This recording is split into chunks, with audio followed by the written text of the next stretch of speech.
Hello friends, இந்த வீடியோவில் நம்ம என்ன பார்க்க போகிறோன்னா, நான் முதல்ல ஒரு வீடியோவில் வந்து இந்த வருஷத்துக்கான காய்கறி விதைகளை ப்ரிப்பேர் பண்ணதை நீங்கள் பார்த்துருப்பீங்கன்னு நினைக்கிறேன்.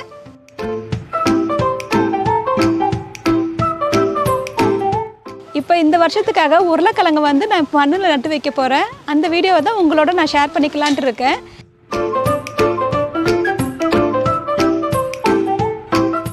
இந்த வருஷத்துக்கான நான் இப்போ கார்டன் ப்ரிப்பேர் பண்ணுறதை வந்து உங்களுக்கு வீடியோ எடுத்து போட போகிறேன். ஸோ நீங்கள் பிகினராக இருந்தால் இந்த வீடியோவில் நீங்கள் ஃபாலோ பண்ணிவிட்டு வாங்க. ஏன்னா நான் வந்து விதைக்கிறதுலேருந்து அந்த செடி ஒவ்வொரு ஸ்டேஜுக்கு எப்படி வருதும் வந்து நான் உங்களுக்கு வீடியோ எடுத்து காட்ட போகிறேன். ஒவ்வொரு வீடியோவில் உங்களுக்கு எல்லாமே இன்ஃபர்மேஷன் உங்களுக்கு சொல்லிகிட்டே இருக்க போகிறேன். இப்போ இந்த வருஷத்துக்கு நான் என் தோட்டத்தில் போடுற செடிகளெல்லாம் வந்து ஒவ்வொரு ஸ்டேஜையும் வந்து உங்களுக்கு அப்டேட் பண்ணிகிட்டே இருப்பேன். இப்போ நீங்கள் கார்டனிங்க்கு பிகினராக இருந்தால் இந்த வீடியோவில் நீங்கள் ஃபாலோ பண்ணிகிட்டே வாங்க, உங்களுக்கு ரொம்ப யூஸ்ஃபுல்லாக இருக்கும். இப்போ வாங்க நம்ம பொட்டேட்டோ சீடை வந்து எப்படி மண்ணில் நட்டு வச்சு ப்ரிப்பேர் பண்ணுறதை இந்த வீடியோவில் பார்க்கலாம். இதை பாருங்கள், நான் உருளைக்கிழங்கு நட்டு வைக்கிறதுக்காக மண்ணெல்லாம் ரெடி பண்ணி வச்சுட்டேன்.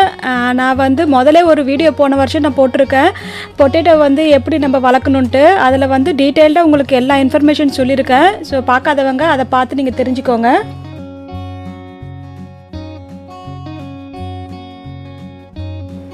இப்போ நான் தொட்டியில் இருந்த பழைய மண்ணெல்லாம் எடுத்துகிட்டு புதுசாக மண்ணை ப்ரிப்பேர் பண்ணி எல்லா தொட்டிலையும் இப்போ வந்து 2 இன்ச் அளவுக்கு மண்ணை ஃபில் பண்ணி வச்சுருக்கேன்.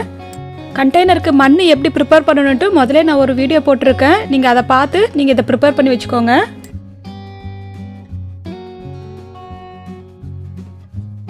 இப்போ இந்த உருளைக்கிழங்கு செடிக்கு வந்து நான் போன வருஷம் வாங்கின ஆர்கானிக் ஃபெர்டிலைசரே இருக்குது, அதையே இப்போ போட்டுக்கலான்ட்டு இருக்கேன்.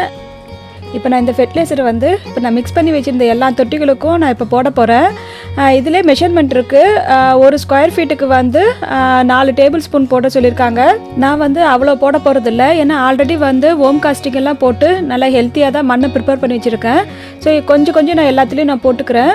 நீங்கள் வந்து இந்த ஃபெர்டிலைசர் தான் போடணுன்ட்டு இல்லை, நீங்கள் வந்து வெறும் ஓம் காஸ்டிங்கு காம்போஸ்ட் மட்டும் போட்டு நீங்கள் மிக்ஸ் பண்ணிக்கலாம். நான் என்கிட்ட இருக்கிறதுனால இந்த ஃபெர்டிலைசர் நான் இப்போ போடுறேன்.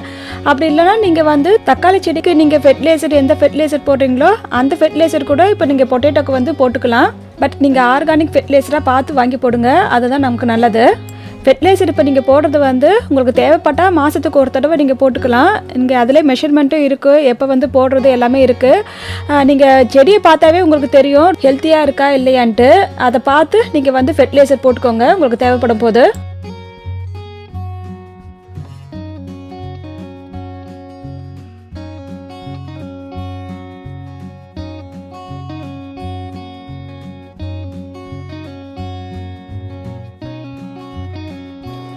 இப்போ நான் மேலே ஃபெர்டிலைசர் போட்டிருக்கிறதுனால எல்லா தொட்டிலும் இருக்கிற மண்ணை வந்து நான் மிக்ஸ் பண்ணிக்கிறேன். உருளைக்கிழங்கு செடிக்கு வந்து கொஞ்சம் அசிடிட்டி இருக்கிற மண்ணாக இருந்தால் நல்லது.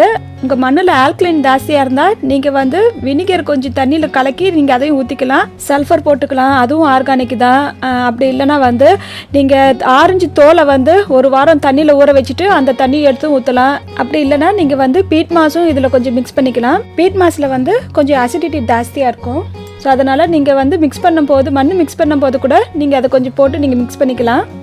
பொட்டேட்டோ பிளான்ட் மண்ணோட pH லெவல் வந்து 5.6 இருக்கணும். pH டெஸ்ட் பண்ணுறதுக்கு pH டெஸ்டர் வந்து கடையில் விற்குது, அதை நீங்கள் வாங்கி வச்சுக்கிட்டா உங்களுக்கு யூஸ்ஃபுல்லாக இருக்கும்.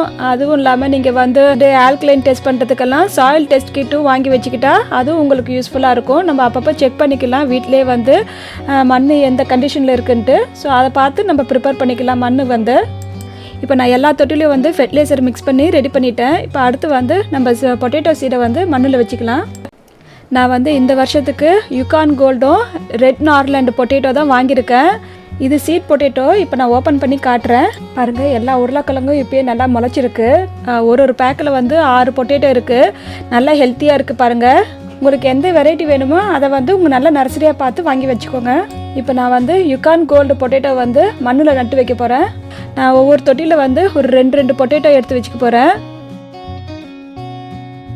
முளைச்சிருக்கிற சைடை வந்து நம்ம மேலே இருக்கிற மாதிரி ஃபேஸ் பண்ணி வச்சுக்கணும். நீங்கள் உருளைக்கிழங்கை வந்து பாதியாக வெட்டியும் வச்சுக்கலாம், இல்லைனா சின்னதாக இருந்தால் நீங்கள் முழுசாகவும் வச்சுக்கலாம். நான் வந்து அப்படியே முழுசாக தான் வச்சுட்டு போகிறேன்.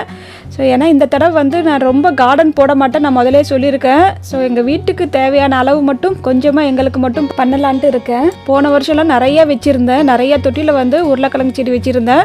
நீங்களும் அதெல்லாம் பார்த்துருப்பீங்கன்னு நினைக்கிறேன். இப்போ வந்து ரெட் பொட்டேட்டோ வச்சுக்கலாம் பாருங்கள். இதுவும் நல்லா முளைச்சிருக்கு. சின்ன சின்னதாக தான் இருக்குது, பட் நல்லா முளைச்சிருக்கு பாருங்கள், நல்லா ஹெல்த்தியாக இருக்குது. ஸோ தொட்டிக்கு தகுந்தாப்பில் நீங்கள் வச்சுக்கலாம். நீங்கள் சின்ன தொட்டியாக இருந்தால் ஒரு உருளைக்கிழங்கு வச்சுக்கோங்க, கொஞ்சம் பெருசாக இருந்தால் 2 உருளைக்கிழங்கு 3 உருளைக்கிழங்கு வச்சுக்கலாம். சைஸை பார்த்து நீங்கள் வச்சுக்கோங்க. ஒரு உருளைக்கிழங்காக இருந்தால் ஒரு 5 இல்லைனா 7 கேலன் தொட்டியில் வச்சுக்கோங்க. ஒரு 2-3 கிழங்கு வைக்கிறீங்களா இருந்தால் ஒரு 7 கேலன்லேருந்து 10 கேலன் தொட்டியில் வச்சுக்கோங்க. கிழங்கு சைஸை பார்த்து நீங்கள் வச்சுக்கணும். இதில் வந்து நான் 3 கிழங்கு வைக்க போகிறேன், ஏன்னா வந்து சின்ன சின்னதாக இருக்குது கிழங்கு வந்து. ஸோ 3 கிழங்கு இதிலே ஒரே தொட்டியில் நான் வச்சுட்டு போகிறேன். இப்போ நான் எல்லா உருளைக்கிழங்கையும் எல்லா தொட்டியும் நான் எடுத்து வச்சுட்டேன். இப்போ அடுத்து வந்து இதுக்கு மேலே வந்து நம்ம மண்ணை ஃபில் பண்ணுறது தான். தொட்டியெல்லாம் வந்து நல்லா வெல் ட்ரெயின் தொட்டியாக எடுத்துக்கணும். மண்ணெல்லாம் வந்து நல்லா லூஸாக இருக்கிற மண் மாதிரி நம்ம ப்ரிப்பேர் பண்ணி வச்சுக்கணும். உருளைக்கிழங்கு செடிக்கு வந்து மண் நல்லா லூஸாக இருக்கணும். மண் நல்லா லூஸாக இருந்தால் தான் வேரெல்லாம் வந்து நல்லா ஸ்ப்ரெட் ஆகி நமக்கு வந்து நிறையா ஹார்வெஸ்ட் கிடைக்கும். ஸோ நீங்கள் மண் ப்ரிப்பேர் பண்ணும்போது நிறைய கோகோனட் காயிறு, பெர்லைட்டு எல்லாம் போட்டு நல்லா லூஸாக மண்ணை ப்ரிப்பேர் பண்ணிக்கோங்க. உருளைக்கிழங்கு செடிக்கு வந்து முக்கியமாக வந்து மண்ணை நல்லா லூஸாக வச்சுக்கணும், நல்லா ஹெல்த்தியாக வச்சுக்கணும். அப்போ தான் நம்ம வந்து நிறையா ஹார்வெஸ்ட் பண்ணலாம். இதுக்கு மேலே வந்து நம்ம நல்லா லூஸாக ப்ரிப்பேர் பண்ண மண்ணை வந்து ஒரு 2 இன்ச்சு அளவுக்கு நம்ம மண்ணை போட்டு நல்லா ஃபில் பண்ணிக்கணும். உருளைக்கிழங்கு தெரியாத அளவுக்கு நம்ம நல்லா கவர் பண்ணிக்கணும் மண்ணை போட்டு. ஸோ இப்போ நான் எல்லாத்துக்கும் இப்போ மண்ணை போட்டுடுறேன். நீங்கள் யூஎஸில் இருக்கிறீங்களா இருந்தால் நீங்கள் வந்து பிப்ரவரி எண்டில் வந்து நீங்கள் வந்து உருளைக்கிழங்கு பிளான்ட்டை வந்து நீங்கள் நட்டு வச்சுக்கணும். உங்கள் ரீஜனை பார்த்துட்டு உங்கள் ஃப்ராஸ்ட் டேட்டெல்லாம் பார்த்துட்டு அதுக்கு தகுந்தாப்பில் நீங்கள் வந்து பார்த்து நட்டு வச்சுக்கோங்க. நான் வந்து பிப்ரவரி எண்டில் வந்து இப்போ நட்டு வச்சுருக்கேன்.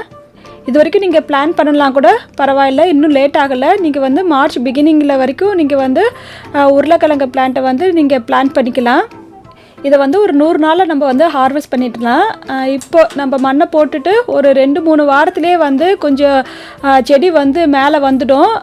மேலே வந்தப்புறம் திரும்பி வந்து நம்ம ஃபில் பண்ணணும். அப்போ ஃபில் பண்ணுறதை வந்து இன்னொரு வீடியோவில் உங்களுக்கு எடுத்து காட்டுறேன். உருளைக்கிழங்கு செடியை வந்து நல்லா டைரெக்ட் சன்னில் இருக்கிற இடமா பார்த்து நீங்கள் எடுத்து வச்சுக்கோங்க. இதுக்கு நிறையா வெளிச்சம் தேவை. ஒரு நாளைக்கு வந்து கிட்டத்தட்ட 8லேருந்து 10 மணி நேரம் சன்லைட்டில் இந்த உருளைக்கிழங்கு செடியெல்லாம் இருக்கணும். நீங்கள் இந்த உருளைக்கிழங்கை வந்து மண்ணிலும் நட்டு வச்சுக்கலாம். பட் நான் வந்து ப்ரிஃபர் பண்ணுறது கண்டெய்னரில் தான் ப்ரிஃபர் பண்ணுவேன். உங்களுக்கே தெரியும் நான் நிறையா வந்து கண்டெய்னர் கார்டன் தான் பண்ணிகிட்ருக்கேன்ட்டு. உங்களுக்கு இடம் இருந்தால் நீங்கள் மண்ணிலையும் நட்டு வச்சுக்கோங்க. ஸோ கண்டெய்னர் கார்டனில் பண்ணால் கொஞ்சம் ஈஸியாக இருக்கும். நமக்கு ஹார்வெஸ்ட் வந்து அப்படியே நம்ம வந்து கீழே கொட்டிட்டு நம்ம ஹார்வெஸ்ட் பண்ணிடலாம். மண்ணாக இருந்தால் நம்ம வந்து மண்ணை நல்லா நோண்டி விட்டு மண்ணெல்லாம் நல்லா லூஸ் பண்ணி விடணும். அதுக்கெல்லாம் கொஞ்சம் எக்ஸ்ட்ரா டைம் எடுக்கும். தொட்டினா நம்ம சீக்கிரமாக பண்ணிடலாம். அதுவும் இல்லாமல் வருஷம் வந்து உருளைக்கிழங்கு செடிக்கு வந்து நான் புது மண் மாற்றி வைப்பேன். ஸோ அதுக்கு எனக்கு ஈஸியாக இருக்கும்.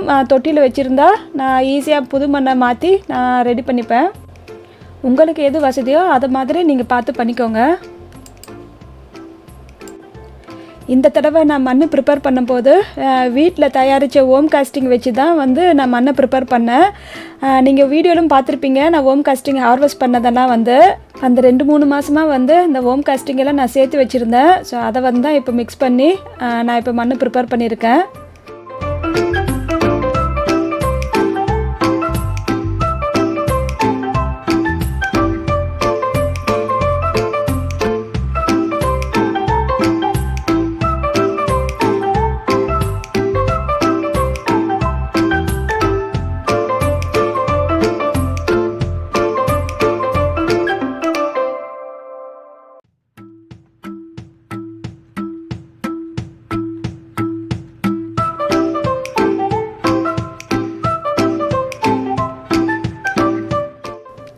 இப்போ நான் எல்லா தொட்டிலையும் வந்து மேலே மண்ணை ஃபில் பண்ணிட்டேன் ஒரு 2 இன்ச்சு அளவுக்கு. இப்போ எல்லா தொட்டிலையும் இப்போ தண்ணி ஊற்றிக்கலாம். இப்போ நம்ம ஃபஸ்ட் டைம் தண்ணி ஊற்றுறதுனால மண் வந்து நல்லா ஈரமாக இருக்கிற அளவுக்கு நம்ம நல்லா தண்ணி ஊற்றிக்கணும். அதுக்கப்புறம் நீங்கள் பார்த்து தண்ணி ஊற்றிக்கோங்க. உருளைக்கிழங்கு செடிக்கு வந்து மண் வந்து ரொம்ப வெட்டாகவும் இருக்கக்கூடாது, ரொம்ப ட்ரையாகவும் இருக்கக்கூடாது. ஒரு விரலை வந்து 1 இன்ச்சு அளவுக்கு மண்ணுக்குள்ளே வச்சு பாருங்கள். ரொம்ப ட்ரையாக இருந்தால் அப்போ வந்து நீங்கள் தண்ணி ஊற்றிக்கோங்க. இதுக்கு வந்து ரொம்பவும் தண்ணி இருக்கக்கூடாது. ஸோ நீங்கள் அதை பார்த்து நீங்கள் வந்து தண்ணி ஊற்றிக்கணும். உங்கள் வெதர் கண்டிஷனை பார்த்துட்டு ஒரு நாளைக்கு ஒரு தடவையோ இல்லை 2 நாளைக்கு ஒரு தடவையோ பார்த்து நீங்கள் தண்ணி ஊற்றிக்கோங்க.